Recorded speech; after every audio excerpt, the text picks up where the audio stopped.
देश भर में मिलावटखोरों के खिलाफ इस वक्त जबरदस्त एक्शन चल रहा है। प्रशासन और फूड डिपार्टमेंट की टीम इस वक्त मिलावटखोरों के खिलाफ शिकंजा कसती जा रही है।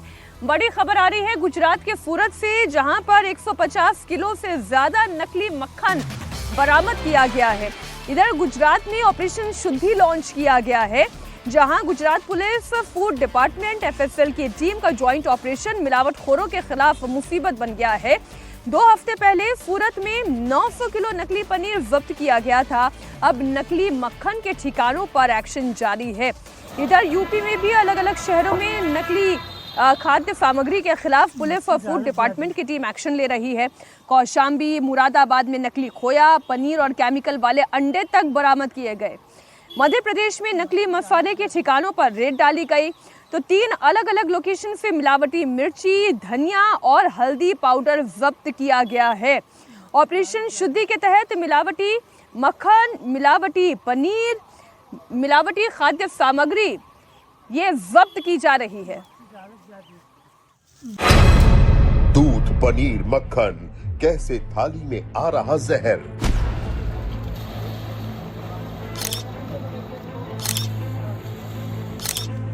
कमाने के लिए लोगों के साथ जो खिलवाड़ कर रहे हैं स्वास्थ्य के साथ, उसमें हमारी पूरी टीम इनके पीछे लगी रहने वाली है।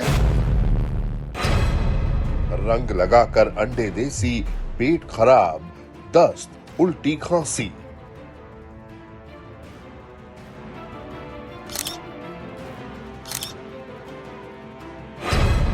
मिल्क में केमिकल, पनीर में तेल, कैसे चल रहा खेल।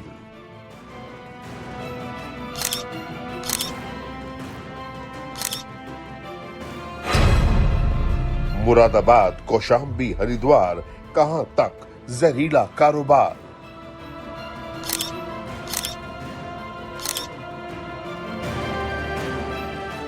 ये आम व्यक्ति से जुड़ी हुई बड़ी खबर है। ये हर उस व्यक्ति से जुड़ी हुई खबर है जिनके घर में दूध आ रहा है, पनीर आ रहा है, खोया आ रहा है, मसाले आ रहे हैं।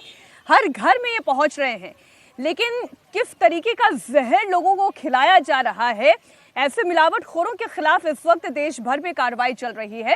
बड़ी खबर सबसे पहले आपको सूरत की दे रही हूं, जहां पर बीते 9 दिनों से नकली पनीर जब्त करने की कार्रवाई हुई है। और ये जो गुजरात पुलिस ने ऑपरेशन लॉन्च किया है, इस ऑपरेशन का नाम ही ऑपरेशन शुद्धि है। और इसी तहत पूना गांव और वारछा एरिया में 2 नामी डेयरी पर रेड डाली गई है। फूड सेफ्टी डिपार्टमेंट ने सूरत के वारछा इलाके की जनता डेयरी और पूना गांव इलाके के अमृत धारा डेयरी पर छापा मारा।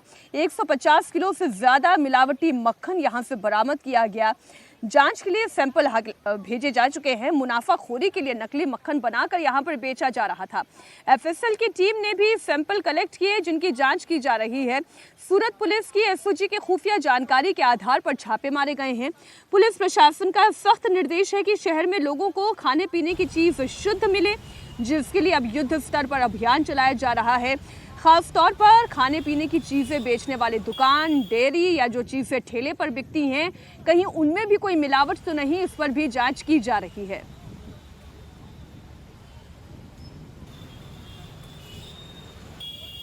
सूरत शहर में लोगों को खाने पीने की चीज़ शुद्ध मिले, इसको ध्यान में रखते हुए एक ऑपरेशन शुद्धि चलाया जा रहा है, जिसमें सूरत शहर पुलिस की अलग अलग टीमें जो है, खास करके जो खाने पीने की चीज़ें होती हैं उनमें कोई मिलावट हो रही है कि नहीं हो रही है, या इस तरह की जो हमें इन्फॉर्मेशन मिलती है तो उनके ऊपर हम लोग जो है कार्रवाई करते हैं। सारे पिछले 1-2 महीने में बहुत सारे केसेस एसओजी ने किया है। करोड़ों रुपए का मुद्दा इस तरह से माल पकड़े गए मिलावटी। तो मैं सभी को ये वार्निंग देता हूँ कि अगर आप भले 2 रुपये आप बढ़ा लीजिए, चार्जेस ज़्यादा ले लीजिए, लेकिन शुद्ध चीज़ें आप हमारे सूरत के नगरजनों को प्रोवाइड करिए। अगर आप शॉर्टकट लेने की कोशिश करेंगे तो आप भी ध्यान रखिएगा, आपके विरुद्ध में जो सरकार श्री का एकदम अभिगम है कि ऐसे लोग को छोड़ने का नहीं, तो सूरत पुलिस एकदम मक्कम है कि आपको छोड़ेगी नहीं। अब आप सोचिए जरा, जिस हवा में हम सांस ले रहे हैं वो हवा अशुद्ध है। जिन नदियों का पानी हमारे घरों में फिल्टर होकर आ रहा है, वो नदियों को अशुद्ध कर दिया गया। आपकी थाली में जो खाना तैयार होकर आ रहा है, उसमें इस्तेमाल होने वाला पनीर अशुद्ध है, वो दही अशुद्ध है, यहाँ तक कि अंडे को भी नहीं छोड़ा, अंडा भी अशुद्ध है। आपको यूपी की तस्वीर भी अब आप दिखा देती हूँ। यहाँ पर नकली के खिलाफ बड़ी कार्रवाई की जा रही है। नकली दूध, नकली पनीर, नकली अंडा, करोड़ों का नकली खाद्य सामान बरामद हुआ है। नकली खोया, नकली पनीर तो हम सुनते ही थे, अब ये केमिकल वाले अंडे भी तैयार किए जा रहे हैं। उल्टी, दस्त, पेट खराबी की शिकायत, न जाने क्या क्या बीमारियां हो रही है। उत्तर प्रदेश में नकली पर यह अब असली प्रहार किया जा रहा है। मिलावटखोरों के खिलाफ ये युद्ध स्तर पर अभियान चलाने की आवश्यकता है और ये 1-2 दिन के अभियान की आवश्यकता नहीं है, ये 365 डेज की आवश्यकता है।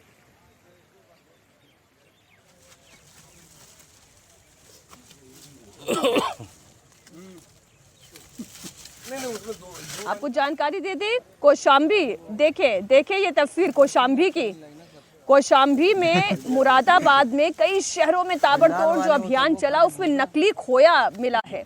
अब हालांकि उसे नष्ट करने की प्रक्रिया चल रही है।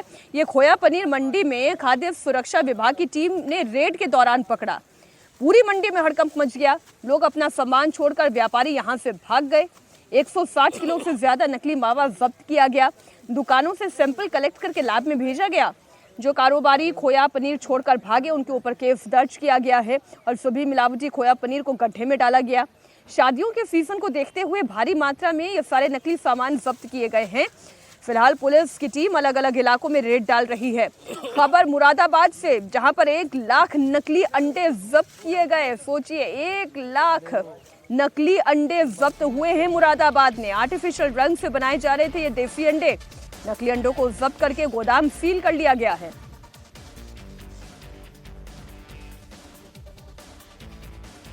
अंडा रंग रहे थे, एक्चुअली वो व्हाइट रंग का अंडा देसी बनाकर बेचते थे।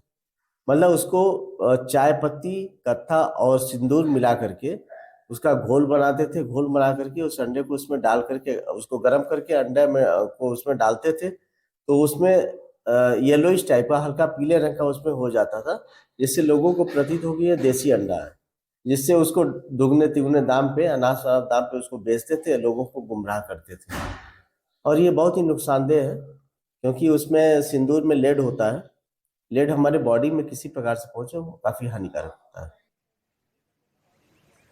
हमारे सहयोगी रुचि कुमार इस खबर पर लाइव जुड़ गई हैं। रुचि, देखकर हैरानी होती है, दंग हो गई मैं कि नकली माया, नकली मावा, नकली खोया, नकली पनीर, ये सब तो हम देखते आए थे, लेकिन अंडे भी नकली तैयार किए जा रहे हैं और इतनी बड़ी संख्या में आर्टिफिशियल कलर्स का इस्तेमाल किया जा रहा है। बिल्कुल मीनाक्षी, ये हैरान कर देने वाली बात है कि इस तरह से मिलावट हो रही है।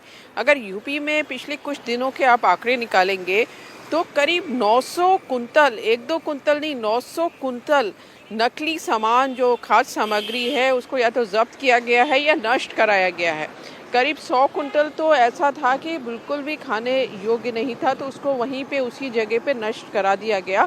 बाकी की क्योंकि एक प्रोसेस होता है, उसकी जांच वगैरह होती है, लेकिन गंदगी है, मिलावट है। बड़ी बड़ी मिठाई की दुकानों पे हमने हाल के दिनों में देखा कि छापे पड़े। लखनऊ में कल बड़े बड़े मॉल्स पे छापे पड़े, तो वहाँ भी मिलावट, गंदगी मिली है।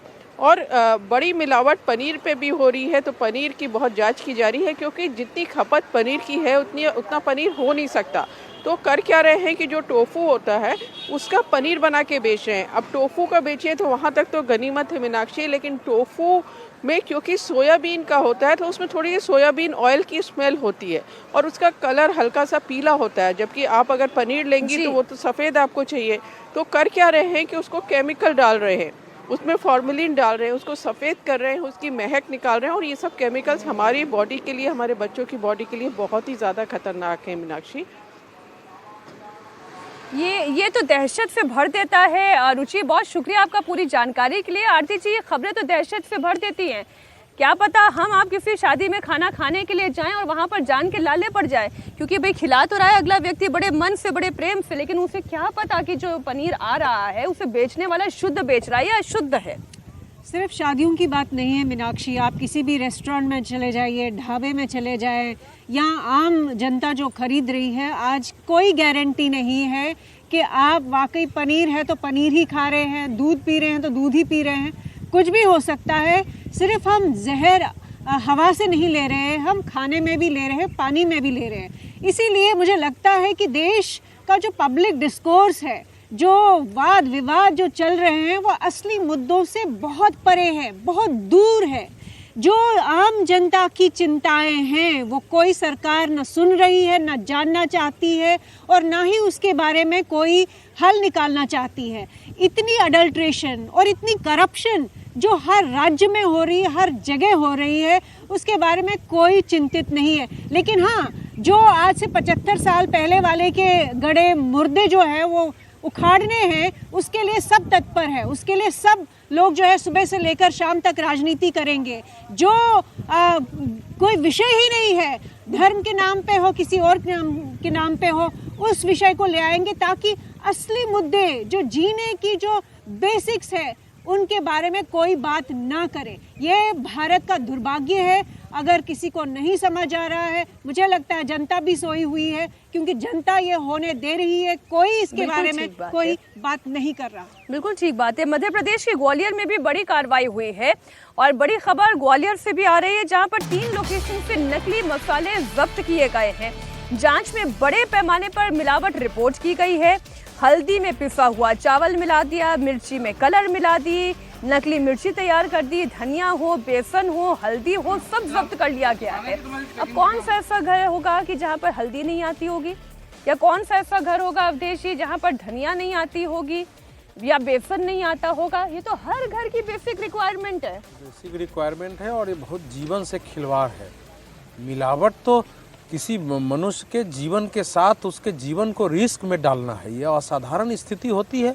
लेकिन हमारे देश में अब लग रहा है आपने पूरे देश भर से ऐसी खबरें इकट्ठा की है, इसलिए इस समय ये खबर बन गई। नहीं तो छोटी मोटी घटनाएं होती रहती है, लोगों के ध्यान में भी नहीं आती है। अगर हम मसाला खरीद रहे हैं उसमें मिलावट है, दूध खरीद रहे हैं उसमें मिलावट है, अगर हम खोआ खरीद रहे हैं उसमें है, पनीर खरीद रहे हैं उसमें है, और वो स्वास्थ्य के लिए हानिकारक है। देश में इतने लोगों को कैंसर हो रहा है, लीवर के पेशेंट इतने भयानक हो रहे हैं देश में, अलग अलग इंटेस्टाइन की इतनी बीमारियां हो रही हैं, इतने तो जाहिर है उसके पीछे सारे कारण हैं। अब कैसे हो रहा है इतने बड़े पैमाने पर बिना प्रशासन के मिली भगत के? सरकारों को पता है, इसके लिए कानून है, फिर भी अगर हो रहा है तो इसके लिए किसको जिम्मेवार माना जाए? मुझे तो ये लगता है ना अवधेश, कई बार ये जो मिलावटखोर है इन लोगों को फांसी की सजा दी जानी चाहिए, क्योंकि ये भी मौत ही दे रहे हैं। मौत भी दे रहे हैं, तो ऐसी मौत है ना जो आदमी कष्ट सह के ही, जल्दी मौत भी नहीं होती है। अगर जो मिलावट की चीजें वो उपयोग करती है, वो रिएक्शन में कौन बीमारी शरीर में पैदा करेगी, हमारे किस अंग को, किडनी को डैमेज करेगा, लीवर को, आंत को, हार्ट को, माइंड को, आंख को कहाँ डैमेज करेगा, किस सेल्स को डैमेज करेगा, ये किसी को पता नहीं होता है। और फिर जब ये चर्चा होती है कि देश में कैंसर के मरीज बढ़ते चले जा रहे हैं, क्यों बढ़ रहे हैं? जब मिलावटी खाना खाएंगे तो कैंसर ही होगा। बड़ी खबर इस बीच आपको बता दें, दिल्ली ब्लास्ट के बाद से उत्तर प्रदेश में भी सिक्योरिटी बड़ी हाई है। दिल्ली ब्लास्ट के बाद लखनऊ में एक्शन लिया गया है। मुख्यमंत्री योगी आदित्यनाथ के निर्देश के बाद मदरसों में वेरिफिकेशन की प्रक्रिया शुरू की गई है। लखनऊ के गोमती नगर में मदरसों में जांच की जा रही है। मदरसों के अंदर छात्रों और टीचर्स से भी पूछताछ की जा रही है। लखनऊ के गोमती नगर इलाके की ये तस्वीर है, जहां पर छात्रों और टीचर्स से बात हो रही है, छानबीन भी हो रही है। दिल्ली ब्लास्ट के बाद से लखनऊ में एक्शन की ये खबर है।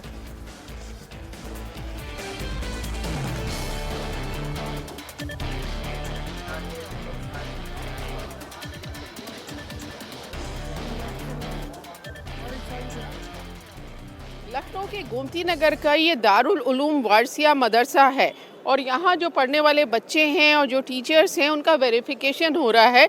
दरअसल मुख्यमंत्री योगी आदित्यनाथ ने दिल्ली में हुए धमाकों के बाद ये आदेश दिया था कि सभी मदरसों में जो बच्चे पढ़ रहे हैं या जो वहाँ पे काम करते हैं, टीचर्स हैं, उन सब का वेरिफिकेशन हो। तो यहाँ मदरसे के लोग हैं, बहुत सारे स्टूडेंट्स हैं। इस मदरसे में करीब 500 स्टूडेंट्स हैं, जिनमें 300 हॉस्टल में रहते हैं। तो इसलिए ये जांच इस तरह से सबके आधार कार्ड जांचे जा रहे हैं। अशफाक अली जी, आप कहाँ से बिलोंग करते हैं? उत्तर प्रदेश से बिलोंग। उन्नाव उत्तर प्रदेश, बहुत सही है। यहाँ कब से पढ़ रहे हैं? यहाँ पे तकरीबन 4-5 साल से। ठीक है, इनका आधार और इनका जो आईडी कार्ड है वो पूरा उसी नाम से मैच कर रहा है। जैसे किस तरह से ये जांच आप कर रहे हैं? ये जांच यूँ कर रहे हैं कि जैसा अभी एजेंसीज़ का ये ऑर्डर हुआ था कि मदारिस में जो पढ़ने वाले बच्चे हैं या वहाँ के जो शिक्षक हैं उनका वेरिफिकेशन हो, तो उसी संदर्भ में ये प्रक्रिया चल रही है और इस पे हमारे बच्चे भी पॉजिटिव हैं और बहुत अच्छे से जो भी उनसे मांगा जा रहा है वो उनके पास जैसे किस तरह से जांच कर रहे हैं अगर आप जैसे हाँ, जैसे देखो बेटा, जैसे ये बच्चा है, आपका क्या नाम है बेटा? जी अशफाक अली नाम है। अशफाक अली। आपका कहाँ से बिलोंग करते आई एम हैं? फ्रॉम उन्नाव उत्तर प्रदेश। उन्नाव उत्तर प्रदेश। हाँ ठीक है, ये आधार। और आप यहाँ कब से पढ़ रहे हैं बेटा? यहाँ पे हम 7 साल से पढ़ रहे हैं तकरीबन। इस इंस्टीट्यूशन में? जी। अच्छा चलिए। ये जो गवर्नमेंट का आदेश है इसको कितना ज़रूरी आप मानते हैं जो हालात है आज? जी हालात के पेश नज़र देखिए, एजेंसीज़ ने अगर ये ऑर्डर किया है और मुल्क की सालमियत के लिए, मुल्क की हिफाजत के लिए, सिक्योरिटी के लिए, तो ये ज़रूरी है। और ऐसा अगर गवर्नमेंट को लगता है या एजेंसीज़ को लगता है तो ये ज़रूरी है, इस पर होना चाहिए। इस तरह से ये सब बच्चे हैं और टीचर्स हैं जो बराबर जांच कर रहे हैं। नूर आलम खान हैं। और कहाँ से बिलोंग करते हैं? अमरोदा से। आधार कार्ड नंबर ये आपका ही है ना जी? और ये आपके स्कूल का? अच्छा हाँ, सेम मैचिंग है। किस तरह से आप जैसे आधार कार्ड देख रहे हैं और आधार कार्ड देख रहे हैं, आई कार्ड देख रहे हैं, आधार कार्ड का नंबर भी देख रहे हैं। इस बच्चे की पहले तो एडमिशन के टाइम पे ही हम लोग सारी वेरिफिकेशन कर लेते हैं। उसके बाद जब से इंसिडेंट हुआ है दिल्ली वाला, तब से हम लोग और एक्टिव हुए हैं और हर एक चीज़ की डीपली जांच कर रहे हैं। आधार कार्ड है, पैन कार्ड है बच्चों का जिनका है उनका, वो प्लस ये तब स्कूल में एंट्री देते हैं हम लोग इस संस्था में। कितना ज़रूरी समझते हैं जो जांच आप कर रहे हैं? मैम बहुत इम्पोर्टेंट है, हमारे लिए बहुत ही इम्पोर्टेंट है। इसमें सभी की सेविंग है, बच्चा भी सेव है और इदारा भी सेफ है और अपना मुल्क और प्रदेश भी सेफ है। अब आप देखिए, रुचि कुमार हमारे सहयोगी जब मदरसे में पहुंची तो उन्होंने केवल टीचर्स से ही बात नहीं की, उन्होंने छात्रों से भी बात की और छात्रों से ये समझने की कोशिश की क्या ये जो जिस तरीके की ड्राइव चलाई जा रही है, छानबीन हो रही है, आधार कार्ड देखा जा रहा है, क्या उन्हें ये ठीक लगता है। कई छात्रों का कहना ये है उन्हें इससे कोई दिक्कत नहीं है, ये दरअसल उनकी सुरक्षा के लिए ही है। नाम क्या है और कौन से दर्जे में पढ़ते हैं? हम नूर आलम, मेरा नाम नूर आलम है और मैं सीनियर सेकेंडरी में पढ़ता हूँ।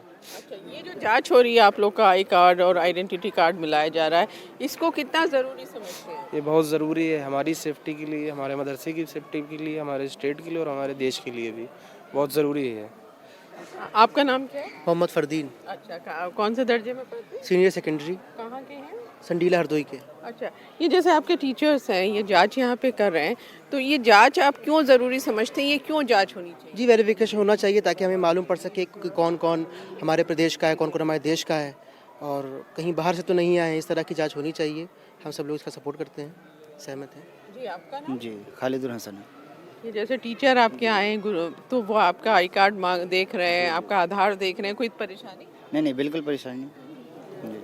जी बताइए। मेरा नाम मोहम्मद फ़हीम वारिस और मैं सहरसा ज़िला बिहार का रहने वाला हूँ और मैं यहाँ तालीम हासिल करने के लिए आया हूँ और मेरा यहाँ पे सब आधार कार्ड और आई कार्ड चेक किया जा रहा है यहाँ पे, ताकि हमारे और इसमें सारे मदरसे वालों की बच्चे की हिफाजत के लिए, ताकि कोई परेशानी ना हो यहाँ पे। और ये हमारे जो चेक किया जा रहा है इसमें कोई हम लोग को कोई परेशानी भी नहीं है, सब लोग की हिफाजत। क्या लगता है कि जैसे मदरसों को लेके लोगों के मन में तरह तरह के सवाल होते हैं, तो ये अच्छा है तरह की ड्राइव चल जाए तो जो अगर कोई इस तरह का कोई एलिमेंट है तो उसका पता चल जाएगा? जी ये ज़रूरी है, इससे लोगों के जो डाउट होते हैं वो क्लियर हो जाएंगे और जो लोगों के दिलों में सवाल उठते हैं वो भी क्लियर हो जाएंगे। इससे हम लोगों की सुरक्षा भी हो जाती है और किसी के दिल में कोई सवाल नहीं उठेगा। ये वेरिफिकेशन बहुत ज़रूरी है हम लोगों के लिए। आधार कार्ड, पैन कार्ड जितनी ज़रूरी चीज़ें हैं बहुत ज़रूरी है कि जो हुए हैं ये अंदर ना हो, हम लोग के लिए बचत होगी, सेफ़ हो, हम लोग सेफ़ होंगे, हम सेफ़ होंगे, हमारा घर सेफ़ होगा। ये बहुत ज़रूरी है हम लोगों के लिए। इस तरह से यहाँ जो लोगों का वेरिफिकेशन हो रहा है या जो लोग कर रहे हैं वो कह रहे हैं कि ये बहुत ज़रूरी है और अगर मदरसे में कुछ इस तरह के एलिमेंट होंगे तो उनका पता चल पाएगा। वैसे यूपी में 13,500 के करीब मदरसे हैं जो मान्यता प्राप्त हैं, उसमें 550 एडेड मदरसे हैं यानी जिनको सरकार मदद देती है। उन्हीं एडेड मदरसों में से एक ये भी मदरसा है और इन मदरसों में जो 13,500 मदरसे हैं 12 लाख से ज़्यादा बच्चे पढ़ते हैं। तो बड़ा अभियान है, शुरुआत हुई है और आने वाले दिनों में यहाँ से एक तरह से प्रेरणा लेके और भी मदरसों में इस तरह की जाँच हो सकती है। इस बीच एक बड़ी खबर आ रही है मुजफ्फरनगर से, जहां पर साउंड पोल्यूशन के खिलाफ एक्शन लिया जा रहा है। मुजफ्फरनगर में लाउड स्पीकर के खिलाफ ये एक्शन लिया जा रहा है। 40 लाउड स्पीकर अलग अलग मस्जिदों से उतारे गए हैं। ये प्रशासन ने एक्शन लिया है। मुजफ्फरनगर में मस्जिदों से लाउड स्पीकर्स को हटाने की प्रक्रिया चल रही है। साउंड पोल्यूशन को लेकर मुजफ्फरनगर पुलिस ने ये एक्शन लिया है। चलिए एक बार फिर से आपको बरेली लिए चलते हैं, जहां पर बुलडोजर एक्शन चल रहा है और इस बुलडोजर एक्शन में 2 बारात घर हैं जिन्हें ढहाने की प्रक्रिया चल रही है। इस वक्त बड़ी खबर और बड़ी तस्वीर आपको बरेली से ही दिखा दें, जहां तौकीर रजा के सहयोगी के मैरिज हॉल को ध्वस्त किया जा रहा है। और सिर्फ मौलाना तौकीर रजा का सहयोगी नहीं, आजम खान के सहयोगी के भी बारात घर पर बुलडोजर एक्शन हो रहा है। सूफी टोला मोहल्ले में भारी पुलिस फोर्स की तैनाती की गई है। आजम और तौकीर के करीबियों पर यह बुलडोजर एक्शन की तस्वीरें हैं, जहां जहां अतिक्रमण किया गया है, चाहे वो इमारत हो, चाहे वो बाउंड्री वॉल हो, चाहे वो रैंप हो, चाहे वो सीढ़ी हो, बुलडोजर एक्शन हर जगह हो रहा है। ये बड़ी खबर आपको बता दें, सपा नेताओं के मैरिज हॉल पर बुलडोजर चलाया जा रहा है। हालांकि हमने आपको उन महिलाओं की भी प्रतिक्रिया दिखाई जिनका ये कहना था कि इसमें कुछ भी अवैध नहीं है, कुछ भी गलत नहीं है, चाहे तो पेपर्स खंगाल लिए जाएं। लेकिन वहीं प्रशासन का कहना ये है कि ये कोई नया नोटिस नहीं है। पहले भी कई दफ़ा कहा जा चुका था ये अतिक्रमण करके बनाया गया मैरिज हॉल है, उसको गिरा देना होगा, लेकिन फिर भी नहीं गिराया गया। तो अब प्रशासन खुद कार्रवाई कर रहा है। हमारे सहयोगी विशाल प्रताप सिंह यहीं पर मौजूद हैं, उनकी रिपोर्ट आपको दिखाएंगे। विशाल, कितना अतिक्रमण ढाया जा चुका है और कितना काम अभी होना बाकी है? मीनाक्षी, इस समय हम वहीं पर मौजूद हैं जहां पर इस समय बुलडोजर एक्शन चल रहा है। सीधा पहले आपको तस्वीर दिखा देते हैं। जो पीला पंजा है, बुलडोजर है, वो फिलहाल यहां पर एक बार फिर से चलना शुरू हो गया है। झूसी टोला मोहल्ला है जहां पर 2 मैरिज लॉन आपको इस समय तस्वीरों में बुलडोजर के ठीक पीछे नजर आ रहे हैं। एक है सरफराज खान का, दूसरा है राशिद खान का, और उस पर लगातार जो बुलडोजर एक्शन है वो कल से जो शुरू हुआ है वो लगातार जारी है। अभी भी एक्शन जारी है और जहां के जो बरेली के एसपी सिटी हैं वो इस समय मौके पर ही मौजूद हैं। मानुष सर, किस तरीके से आज ये पूरा एक्शन किया जा रहा है, फोर्स को लेकर के क्या तैनाती की गई है? ये डेवलपमेंट अथॉरिटी के द्वारा जो अवैध निर्माण है उसके खिलाफ ये कार्रवाई की जा रही है। ये कार्रवाई का दूसरा दिन है। इस ध्वस्तीकरण की कार्रवाई के दौरान शांति व्यवस्था को लेकर, सुरक्षा व्यवस्था को लेकर पर्याप्त पुलिस बल यहाँ पर तैनात किया गया है, जिसमें कि पीएसी 1 कंपनी हमने तैनात की है, महिला पुलिस बल भी यहाँ पर तैनात किया गया है, प्रॉपर बैरिकेडिंग की गई है और कोई भी एक्सीजेंसी को मीट करने के लिए किसी भी तरह की जो सिचुएशन क्रिएट होती है उसके लिए पूरी जो पुलिस बल है पूरी तरह तैयार है। बड़ी संख्या में कल महिलाओं ने विरोध किया था, यही वजह क्या फोर्स को ज़्यादा डिप्लॉयमेंट किया गया है? नहीं, एक ये रूटीन कार्रवाई रहती है जिसके अंदर जो सिचुएशन है उसके अनुसार डिप्लॉयमेंट किया जाता है और सिचुएशन को देखते हुए जो डिप्लॉयमेंट है उसी प्रकार किया गया है। सिचुएशन को देखते हुए डिप्लॉयमेंट किया गया है। और जो बारात घर हैं वो फिलहाल आप देखिए कि उसका जो बाउंड्री वॉल है, जो मेन गेट है, उसको पूरी तरीके से बुलडोज यहाँ पर कर दिया गया है और ठीक बगल का जो घर है और साथ ही का जो बुलडोजर एरिया का जो कवर करता है, यानी कि जो बारात घर का राशिद खान का, उसको कुछ देर पहले यहाँ पर पूरी तरीके से ध्वस्त किया गया है, पूरी तरीके से बुलडोज किया गया है। और ये विजुअल्स बताने के लिए काफ़ी हैं कि जो कार्रवाई पीले पंजे की यानी कि बुलडोजर की इस समय चल रही है वो फिलहाल ये दिखाती है जो अवैध रूप से यानी कि जो पूरी तरीके